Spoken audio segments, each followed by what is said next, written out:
Bhagavate Vasudevaya. Om Namo Bhagavate Vasudevaya.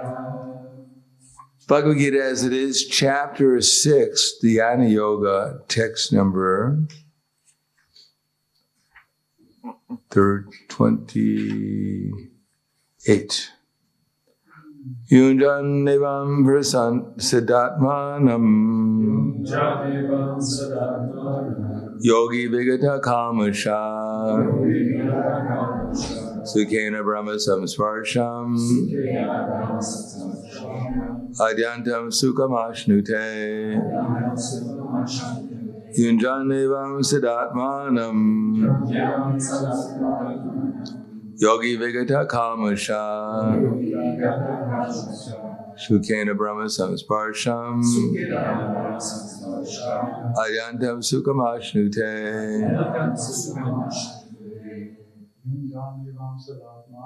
Yunjanevam Siddhatmanam Yogi Kamasha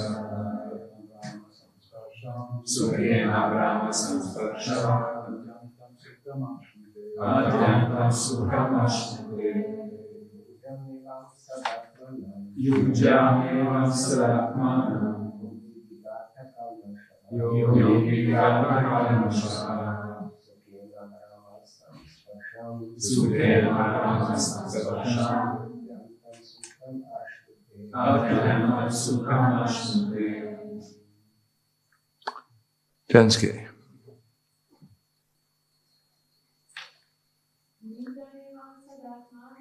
Yunjanevam Siddhatmanam Yogi Kamasha Sukhena Brahma Samsparsham Adyantam Sukhamashnute. Yunjan, engage in yoga practice. Evam, thus. Sada, always. Atmanam, the self. Yogi, one who's in touch with the Supreme. Self.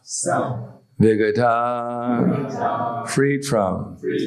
Kalmasha, all material contamination. Sukhena, in transcendental happiness. Brahma Samsparsham, being in constant touch with the Supreme. Adyantam, the highest. Sukham, happiness. Ashnute, attains. Indranevam, this thus the self-controlled yogi, constantly engaged in yoga practice, becomes free from all material contamination and achieves the highest state of perfect happiness, transcendental loving service to the Lord. Purport. Self-realization means knowing one's constitutional position in relationship to the Supreme. The individual soul is part and parcel of the Supreme, and its position is to render transcendental service to the Lord. This transcendental contact with the Supreme is called Brahma Samsparsha. Thus, the self-controlled yogi, constantly engaged in yoga practice, becomes free from all material contamination and achieves the highest state of perfect happiness and transcendental loving service to the Lord.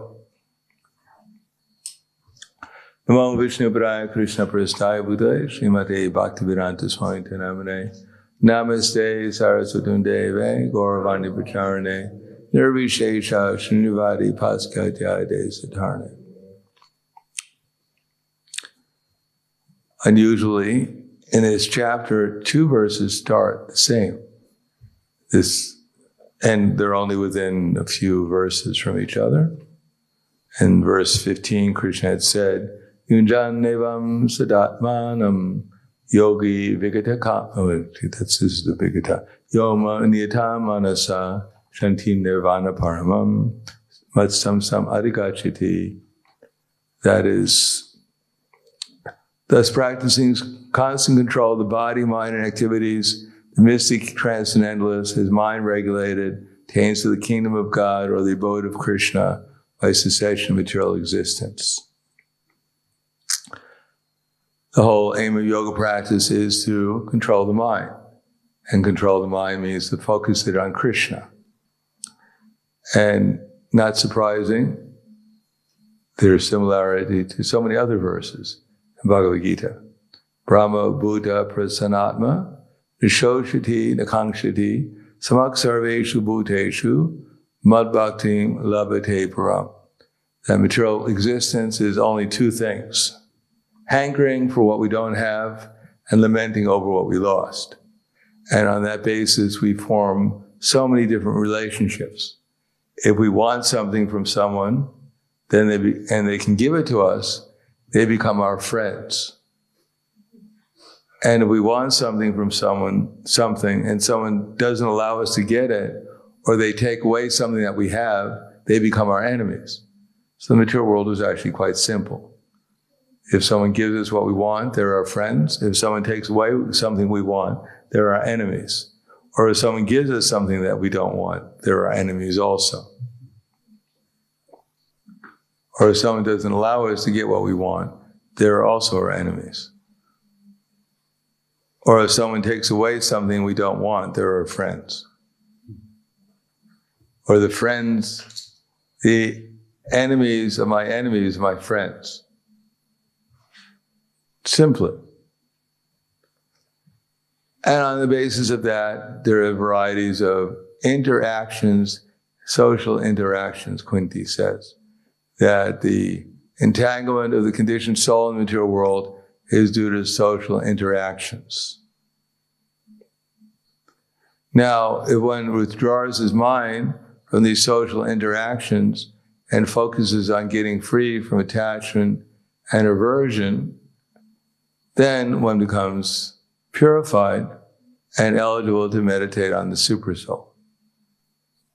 Just as we're chanting japa or we're chanting Hare Krishna, and what gets in our way? It's the attachments, aversions that arise within our mind. We get carried away by them, and therefore, instead of focusing on the holy name, Brahma Samsparsha, experiencing the holy name, we get entangled in our thoughts,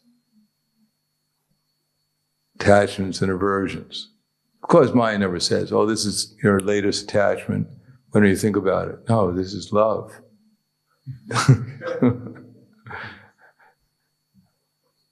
Now, this is the latest aversion. No, this is injustice.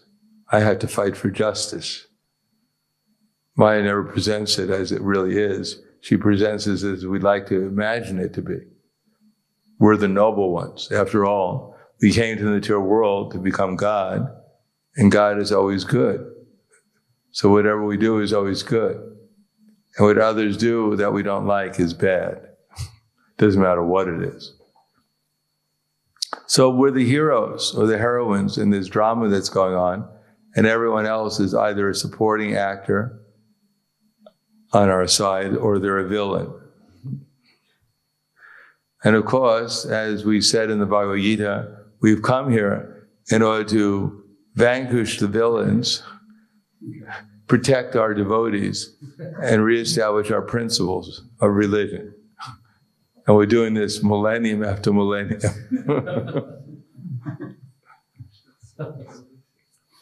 And those who understand this, they're also become liberated like we are. So this is the whole drama that's going on.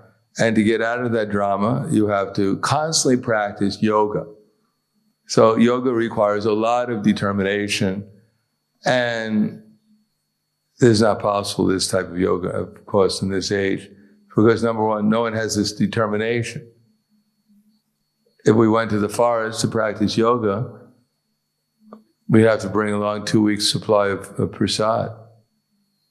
Plus, to find out, we'd have to have our iPhone just in case someone calls us. There's a message. We have to have a nice, comfortable seat, maybe a deck chair. a nice comfortable bed to sleep on, internet connection, air-conditioned room to meditate in. We require so many things, which is just not practical in this age. Besides, we'd sit there and fall asleep. No one's looking. Or Prabhupada said he's seen in Ganges so many people, so many yogis meditating, doing pranayama.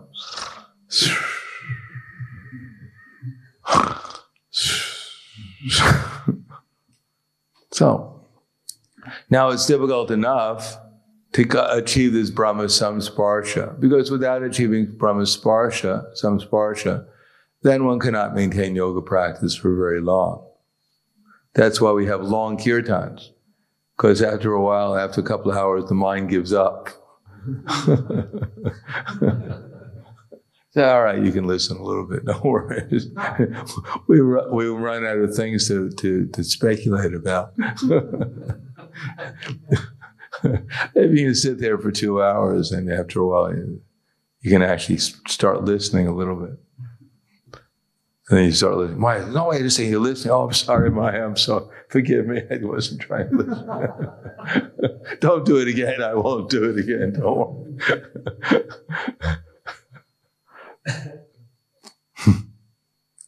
But you can't do it if you have, the mind says, get up, get out of here. Aren't you bored? It's the same thing over and over again. And you just restrain the senses, and after the mind, the mind gives up after a while. But that's not that's not the only thing we want.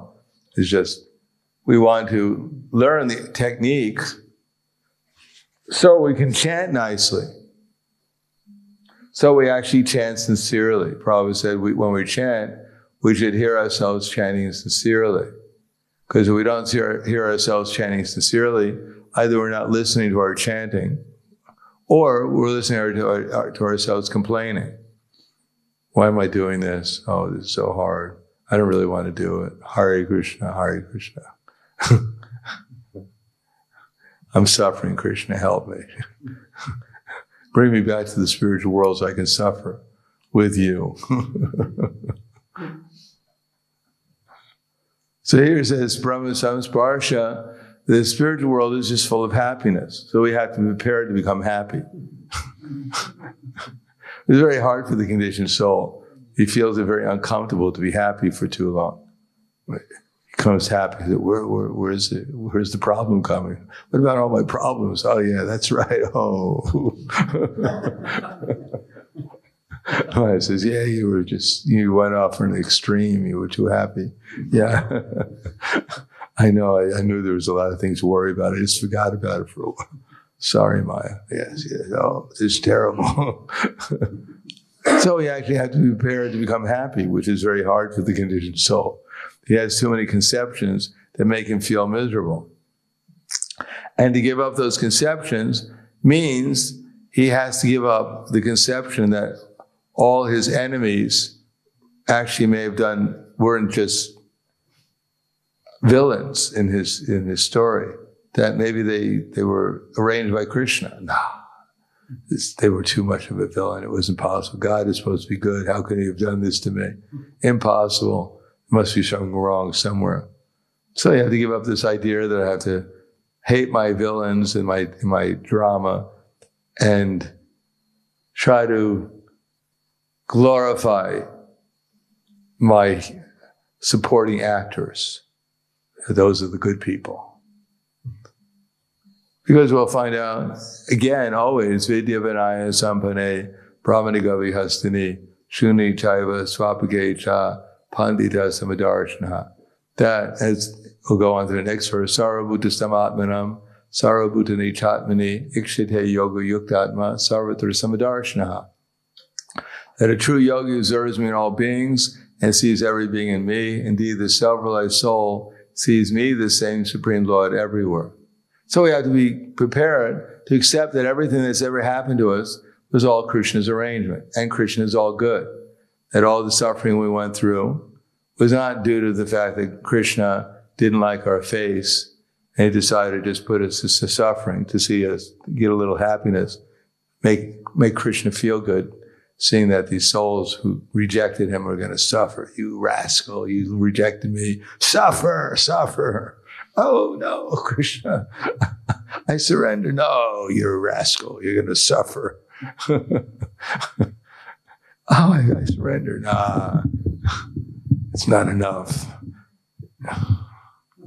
Bow down further. I'm on the ground.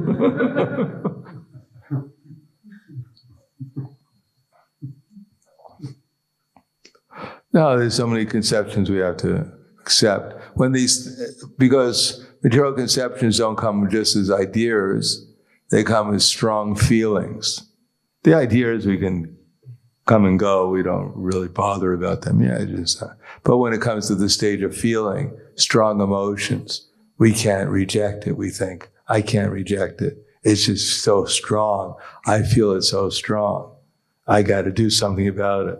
I got to get rid of this feeling. I got to serve this feeling. It's so strong. And then it comes into willing. We do something about it. So it's not that every thought just comes and goes, but it comes as feelings too.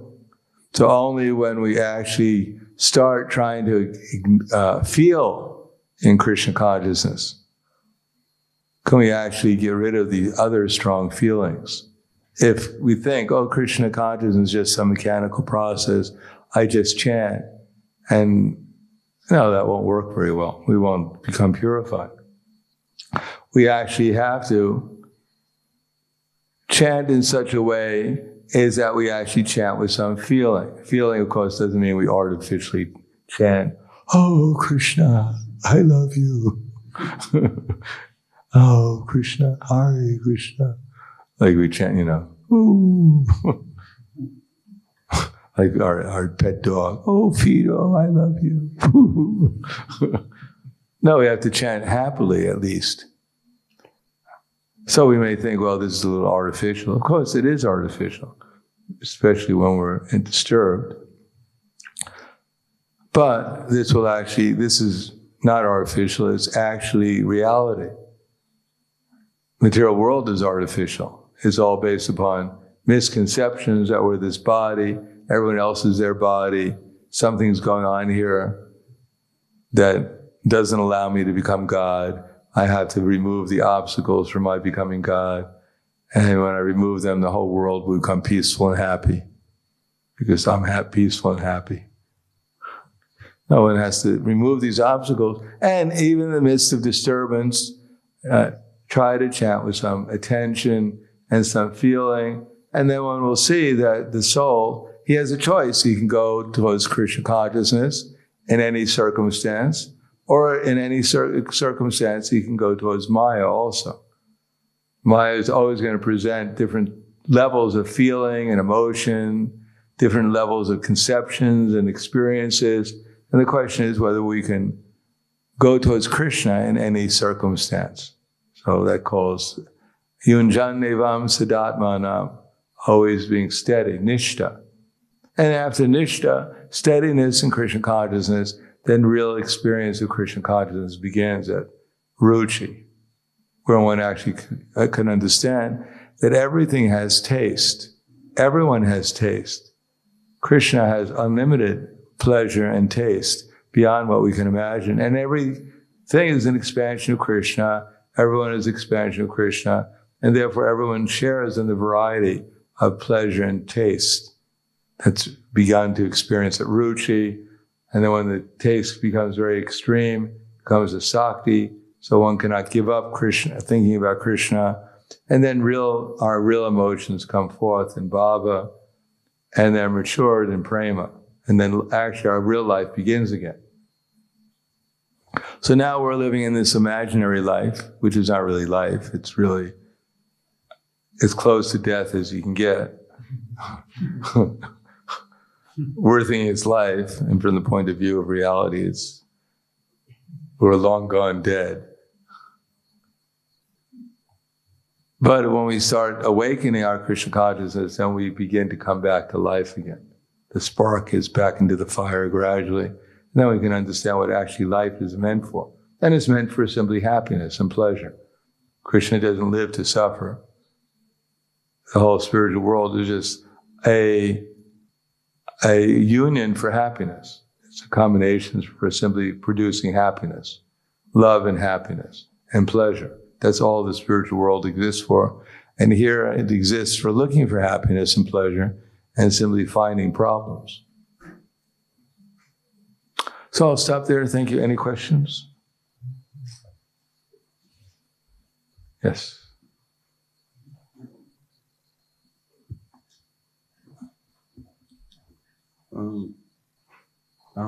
While you gave lecture, I thought of when some things happen. Let me start from the beginning. Sometimes I like things which are not good for me, but sometimes things which show up to be good are far, far away to be pleasant to me. But at the end, they are beneficial. So, what is this? Why is it like that? And how to get a taste for the things which it looks like they are like bitter. Have you read Bhagavad Gita? Sounds like a verse in the Bhagavad Gita.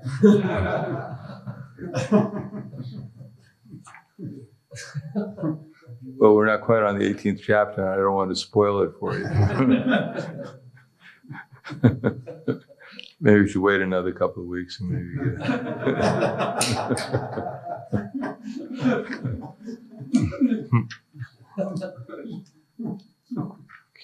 But this is something that Krishna pointed out in the Bhagavad Gita in the 18th chapter as something essential. Sukham tvidanim trividam shunu me bharatarshava abhyase ramate yatra dukham tam chana gachete. O best of the Bharatas, now please hear from me about the three kinds of happiness by which the conditioned soul enjoys and which we sometimes comes to the end of all distress. So if you're going to think Krishna is going to talk about the three kinds of happiness, ice cream, pizza, and chocolate sundaes, you're wrong.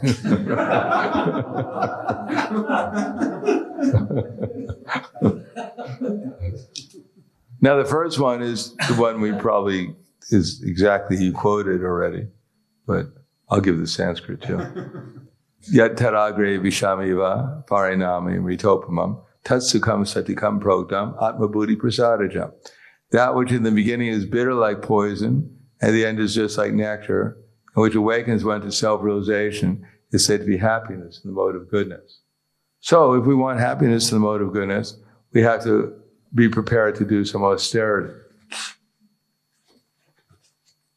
Now the main austerity, the most important austerity, is to put the mind on Krishna while we're doing the austerity. And sometimes people do austerities just to help them put their mind on Krishna. For instance, it is said that during the winter, the yogis go into the ice-cold water to meditate. Because if you go into ice-cold water to meditate, you have no choice but to meditate.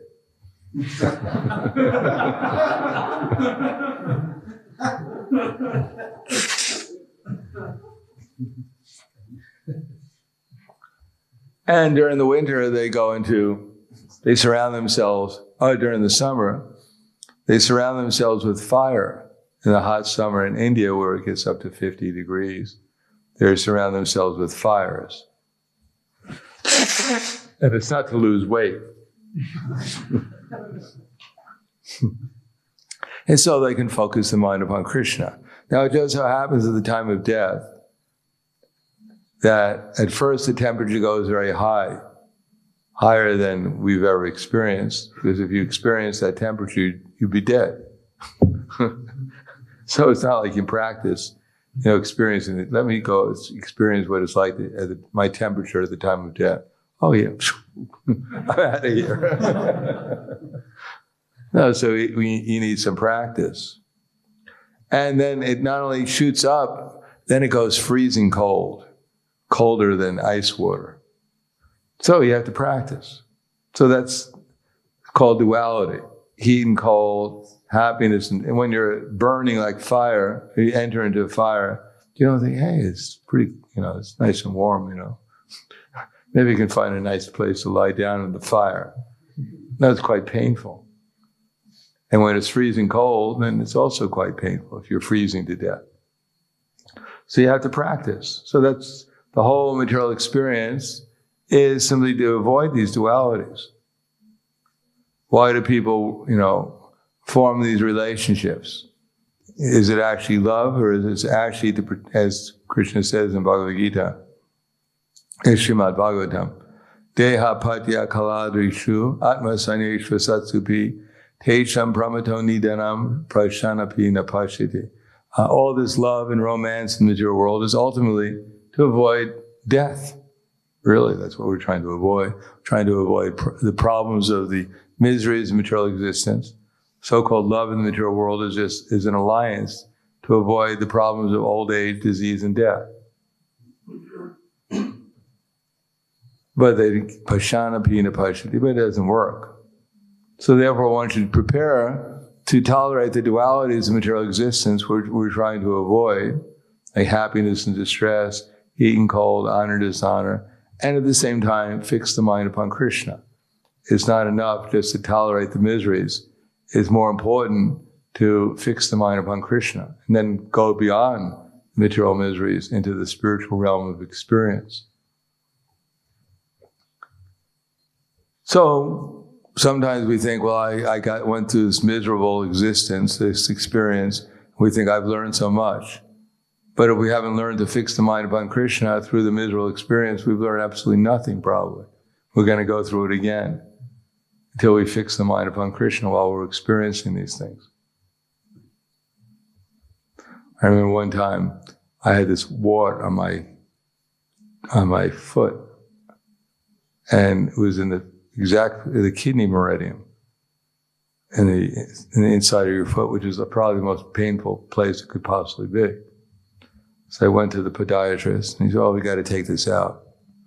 So he took out this needle, because I tried to get it out by other means, it didn't work. So he took out this needle, which was like, I thought it was going to pierce through my foot or something. See it out the other side. And he stuck it in. And then I thought, wow, I just remembered Prabhupada. And 2 weeks later, it grew back. Oh no. Another time, back to the podiatrist and took out the same needle again and, be prepared. And I was prepared. I just meditated deeply on Prabhupada. And, didn't bother me at all. And of course, after I think the third time it went away and my meditation on Prabhupada got deeper, I wasn't prepared to take a fourth time. Deepen my meditation, but luckily it went away. So that's material experience. The whole thing is to deepen our meditation on Krishna and his representatives, and then we learn the lesson. And if we haven't deepened our meditation, it's going to happen again. The same thing is going to happen again and again and again. Still, we realize we're supposed to think about Krishna. There's no end to the suffering we have to go through in the material world before we realize that. Maya is not going to give up. Oh, that's right, you haven't learned the lesson. You're not going to fix your mind upon Krishna. Anyhow, enough with that. Let's try another lesson. No, it's there to help us. So we become Krishna conscious. Is that all right? Okay, anything else? Yes.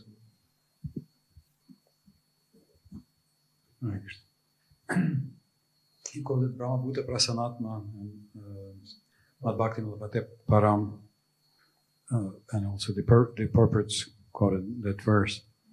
So from that verse, it seems that we get Para Bhakti when we become equipoised, but on the other side, we can become purified and thus equipoised only by dint of bhakti. So sometimes it looks like there is a sort of a vicious circle. To advance, to become purified, you need bhakti, but to do bhakti, you need to be pure. So how does one break out of that vicious circle? For bhakti, it's not exactly like that. We don't even know when we're doing bhakti. You follow Krishna's instructions, or you act in the mode of goodness, there must be some element of bhakti there, because it's following Krishna's instructions. So we may not be conscious of Krishna so much, but we're serving his instructions.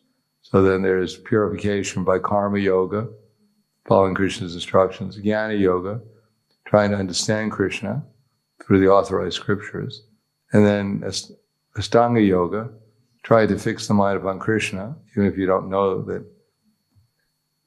exactly who the super soul is. And then there's bhakti yoga. Just bhakti yoga is a quicker way of doing it. There's the indirect path and there's the direct path. And after you go through the indirect path, you come to the platform of realizing I'm eternal. So what am I supposed to do? And you find out if you have good association, you're supposed to serve Krishna. And then you can begin bhakti, that's all.